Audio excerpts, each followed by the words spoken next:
We laughed a lot, and that's the way you deal with it. You know, you kind of like keep it as light as possible and then try and make it as real as possible. To get the chance to play a character as complicated and as messy as this, that you see all of that complication and messiness within the movie, is rare. Yeah, completely hands-on. In a way, like in a good way? Yes, in a good way.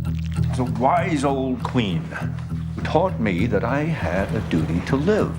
You know, to conquer hate with knowledge, and sincerity, and love.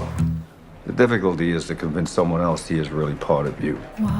Obviously, so many people know you as Bond or from Knives Out, and this is just so much more, I think, challenging in a good way, and I'm curious if that part of that was interesting for you, like a little more avant-garde role.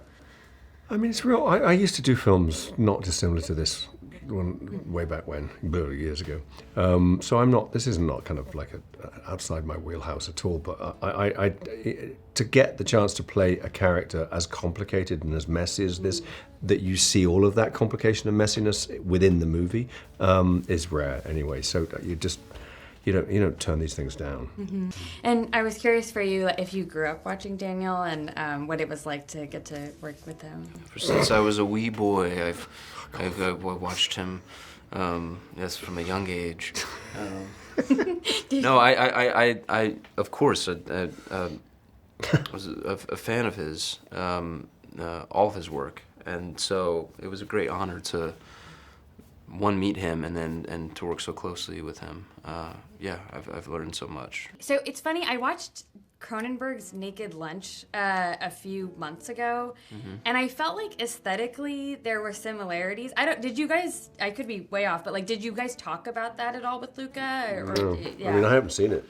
I haven't seen Naked Lunch either. No. It's wild. Yeah. Well, it's recommend it. Yeah. But it's also like, I don't know. So I'm I'm curious if Luca. Maybe because just the imagery that Burroughs was sort of like talking about is just it's impossible not to avoid it. And that's kind of what it is. And I'm sure a lot of his stuff is that he wrote about. I mean, like within this movie, like the centipede and the snake, swallowing the snake, swallowing its tail is all very much part of his canon. Yeah, I'm sure Burroughs is so kind of that's right. It's such a specific world. Like I wonder what images would kind of transfer over from different directors. Yeah, it's an interesting question. Yeah. Did you guys read? You read the book ahead of time. Did you have any Because I've heard people say they like try to avoid reading books if a story's based on it because they don't want like it to mess up their. Oh, I need all the help I can get. Yeah, no, I don't. Yeah. I'm not I think you're kind of blocking off something there, and you might just find something that's really interesting. What Justin did though was actually lift the novel because it's an unfinished novel. And it's a really it's like a quick read, which I read in a day. Just how long? Which is it's all most of the film that you see in the sun. It's up until the trip down there is very very very closely adheres to the book, but then. The difference is the end, which doesn't happen, and that felt like Luca. I know Luca felt so strongly that we needed to see that connection. Otherwise, the movie would have no ending, would have no kind of and of course it's a very quick connection, and then it's all over. But it's I mean, I read that, and I read Junkie years ago. I haven't read many of his other books though, but I got into him biographically. I got into him. I read the Yahé letters though. Oh, that's right. We did that as well. Yeah. Did that like especially the end? I'm thinking of like.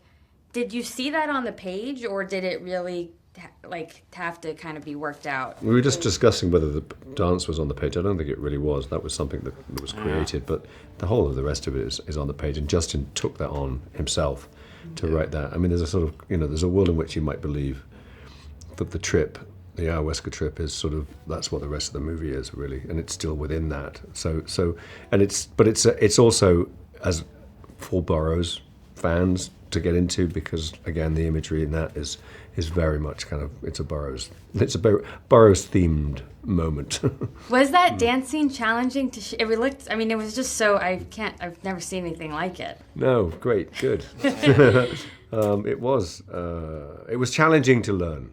I mean and we spent literally the whole of the shooting process and beforehand learning it. Just so that we were it was in our bodies, and then we weren't thinking about it. And then when we shot it, it was a stressful night, but actually really rewarding. And we did it. We shot till like 4 o'clock in the morning or something. Yeah, didn't yeah. we? And we just did it over and over and over and over again. And then Luca took the bits he needed from it. So All in one day.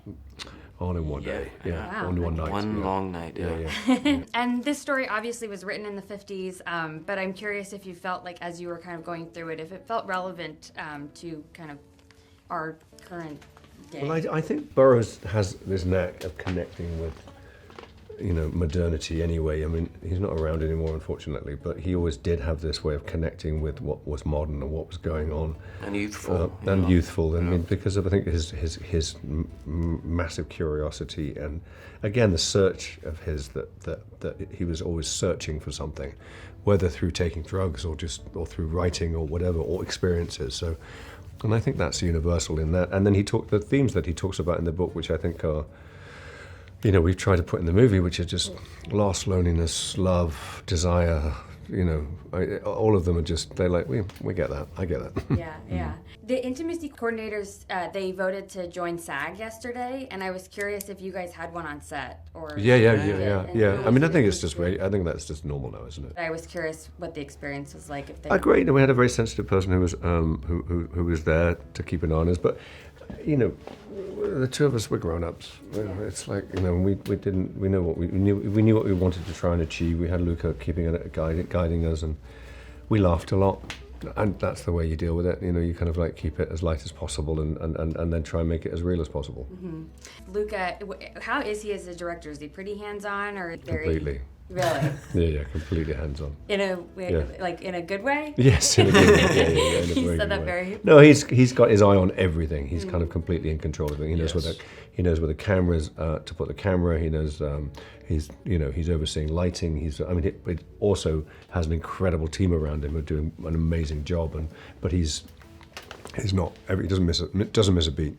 Yeah, it's incredibly specific in what he wants, but is also very quick to ask, our caterer, like, hey, what do you think about this? He wants it to feel. Did that really happen? Kind of. I think so. Yeah, and He wants to know what people think. He wants opinions. Yeah. I mean, which is very, We're done. I didn't have anything to add. I was like, I know. Thank you, guys.